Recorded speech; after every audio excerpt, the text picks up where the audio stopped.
China's tech hub Shenzhen moves ahead with GDP alternative that measures value of ecosystem goods. And China's technology hub of Shenzhen claims to have established the first complete system of accounting that will focus on the contributions made by resources and the environment to the local economy, that could potentially replace traditional gross domestic product to define the development of the city. The introduction of the gross ecosystem product system comes as China is looking to play down the importance of its GDP growth rate after Beijing dropped a specific numerical target in its latest 5-year plan. GEP is, according to the International Union for Conservation of Nature, the total value of final ecosystem goods and services supplied to human well-being in a region annually, and can be measured in terms of biophysical value and monetary value. Ecosystems that can be measured include natural ecosystems such as forests, grasslands, wetlands, deserts, fresh water and oceans, and artificial systems that are based on natural processes like farmland, pastures, aquaculture farms and urban green land. According to the proceedings of the National Academy of Sciences of the United States of America,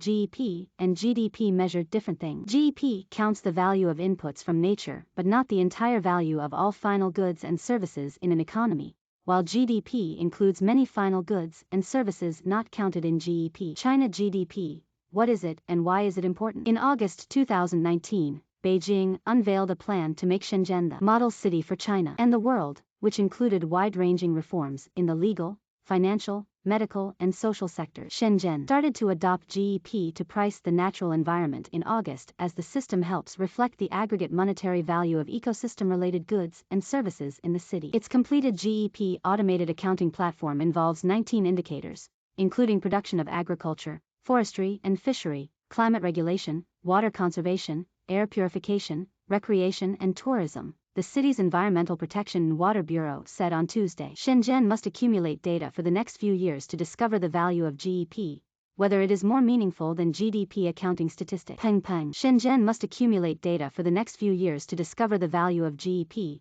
whether it is more meaningful than GDP accounting statistics. Otherwise it is difficult to convince people, and only then it would worth discussing whether it is worth promoting to more other cities, said Peng Peng, executive chairman of the Guangdong Society of Reform, a think tank connected to the provincial government. Urban GEP will be included in the government performance appraisal system and change GDP-oriented performance mindsets among officials at all levels, Zhang, deputy head of the bureau said. Zhang said Shenzhen's GEP index is still being finalized and will be completed in June. Chinese officials have been investigating new ways to measure the performance of local government officials to better reflect President Xi Jinping's vision for a cleaner and sustainable economic growth model. Xi has long been highlighting green, sustainable and inclusive development. In addition to his anti-corruption campaign, Xi has also declared wars on air pollution and poverty. At the United Nations General Assembly in September, she promised that China would strive to achieve carbon neutrality by 2060, a lofty political goal that would require significant changes in the Chinese economy. This year,